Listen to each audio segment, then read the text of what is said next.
आपके सत्संग में सुना और समझा है कि मनुष्य देह भगवत प्राप्ति के लिए मिली है और सांसारिक सफलता क्षणिक है, परंतु फिर भी मन उसी की कोशिशों में लगा रहता है और असफल होने पर अत्यंत व्याकुल हो जाता है, डिप्रेशन में आ जाता है। हाँ, महाराज ये जी। नहीं होना चाहिए। मतलब असफल होने पर डिप्रेशन में हम इसलिए पहुंच जाते हैं कि हमारा आश्रय ठीक नहीं है। अगर आश्रय भगवान है तो हम डिप्रेशन में क्यों जाएंगे? आज हम कर्म कर रहे हैं, आज कर्म के अनुसार हमें जो फल मिलना चाहिए नहीं मिला है, तो कोई न कोई कर्म हमारा है जो हमें दुख देना चाहता है। लेकिन मैं निराश नहीं होऊंगा, फिर कर्म करूंगा, फिर प्रयास करूंगा। अच्छा, प्रयासरत वाला विजय को प्राप्त होता है, ध्यान रखना। ऐसा कभी नहीं हुआ कि जिसने जीवन भर प्रयास किया और सफलता नहीं मिली। ऐसा कभी नहीं हुआ। 10 बार हो सकता है, 12 बार हो सकता है, लेकिन हम प्रयासरत रहेंगे ना, तो हमें धन ही चाहिए ना, लौकिक सफलता ही चाहिए ना, तो उसके लिए हमें दृढ़ प्रयासरत रहना पड़ेगा। और अगर भगवान का आश्रय नहीं है तो तुम प्रयास नहीं कर सकते हो, हार जाओगे जैसा आप बोल रहे हो। और भगवान का आश्रय है तो फिर हारोगे नहीं। आप टूट इसलिए जाते हैं क्योंकि आपको भगवान का भरोसा असलियत में नहीं है। असलियत में नहीं है। वो कैसे प्यार कर रहे हैं हम तुम्हें कैसे बताएं। एक एक कदम पे उनका दुलार, वो प्यार की मूर्ति ही है। हाँ, संसार में जन्म हुआ है तो बड़ी आवश्यकताएं हैं, पुत्र है, पुत्री है, पढ़ाना लिखाना है, सब। तो जन्म देने के पहले वो हिसाब लिखा हुआ है। जो तुम्हारा जन्म हुआ या तुम्हारे बच्चों का जन्म हुआ, पहले से लिखा हुआ है। अब उस लिखा पढ़ी को अगर मिटाना है तो फिर एकमात्र भगवान का भजन, भगवान का आश्रय ही है, नहीं तो वो अवश्य भोगना पड़ेगा, अवश्य। देखो, ध्यान से सुनना। एक सत्राजित नाम के यदुवंशी थे द्वारिका में, ये श्रीमद् भागवत की कथा है। तो उन्होंने सोचा कि धन प्राप्त किए बिना संसार में जीवन का क्या लाभ। प्राय सबके विचार ऐसे रहते हैं। तो उन्होंने भगवान सूर्य की आराधना की। जैसे महाराज युधिष्ठिर ने सूर्य की आराधना की थी तो बटलोई प्राप्त हुई थी ना उनको, कि जब तक द्रौपदी ना पाएंगे तब तक कोई भी पा सकता है। मतलब बहुत व्यंजन एक ही बटलोई से निकल जाएंगे, खीर पूड़ी रसगुल्ला सब सब। अगर द्रौपदी ने पा लिया तो फिर नहीं रहेंगे। तो भगवान सूर्य की आराधना की। तो भगवान सूर्य जानते थे क्या चाह रहे हैं, तो धन चाहते। तो स्यमंतक मणि दी। वो 8 भार सोना रोज प्रदान करती थी। वो बड़ी महिमाशाली थी और चमकती हुई। तो गले में डाल करके जब साधना पूर्ण हुई, भगवान सूर्य ने दिया तो आ रहे थे। हमें बताना चाहते हैं कि भगवान से अगर विमुख है तो कुछ भी कर ले, वो सुख को प्राप्त नहीं होता। तो जब समंतक मणि पहन के आ रहे थे तो द्वारिका के लोग दौड़कर भगवान द्वारिकाधीश के पास गए। बोले, प्रभु ऐसा लग रहा है कि सूर्य भगवान आपके दर्शन करने आ रहे हैं, क्योंकि बहुत तेजोमय मणि थी समंतक मणि। भगवान ने कहा, सूर्य नहीं है, ये सत्राजित है, इसने आराधना की, भगवान सूर्य से समंतक मणि प्राप्त हुई, बुलाओ नजदीक। और कहा कि देखो, ये समंतक मणि बहुत तेजस्वी है, इससे जितना जो स्वर्ण निकलेगा वो आपको मिल जाया करेगा। आप उग्रसेन महाराज के समीप जमा कर दो, जिससे आप सुरक्षित रहोगे। नहीं, इसके जो विघ्न है उसे आप सह नहीं पाओगे। उनको लगा कि भगवान हमारी उन्नति सह नहीं पा रहे हैं, क्योंकि हम तेजस्वी समंतक मणि प्राप्त। बिल्कुल भगवान की बात नहीं मानी। धन में प्रधान बुद्धि, सुख की चाह धन से।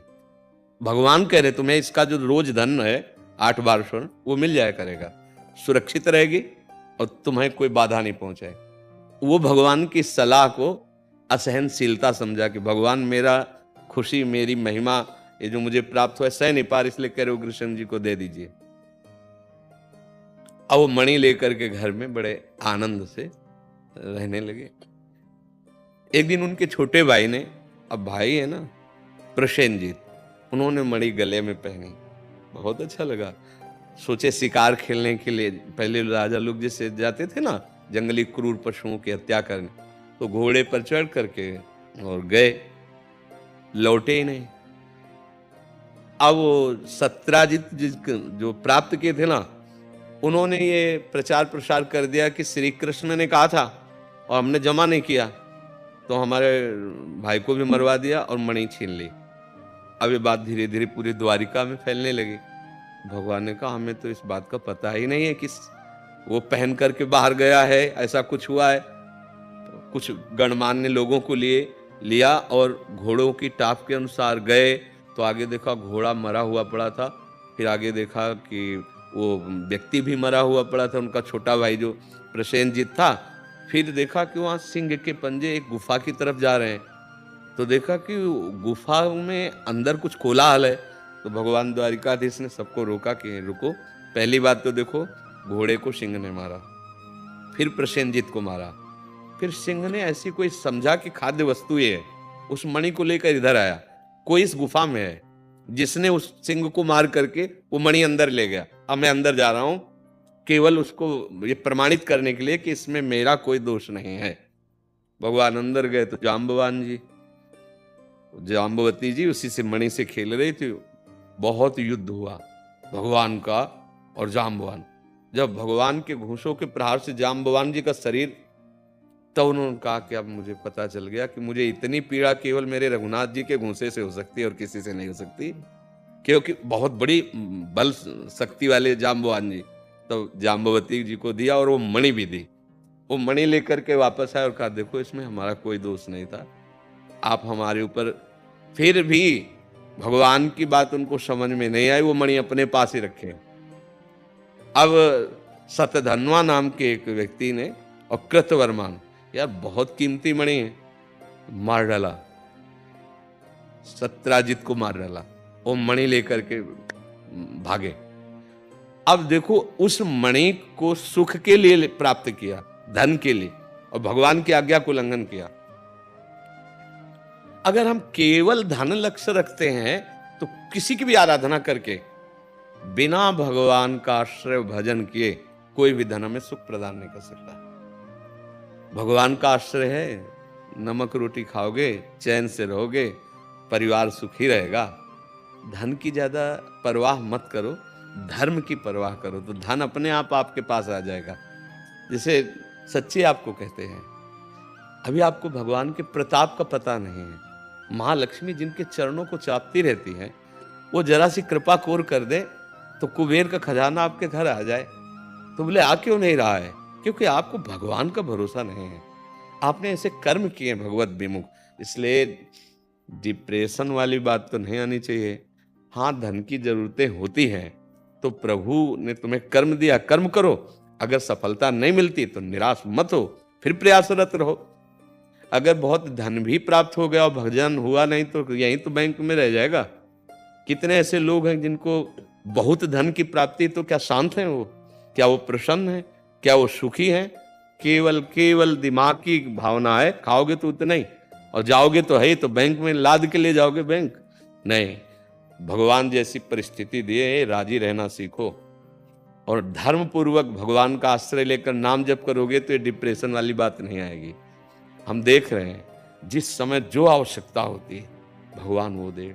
हम जानते ही नहीं कि हमारी आगे क्या व्यवस्था होनी है, और मेरे प्रभु आगे से आगे व्यवस्था की है।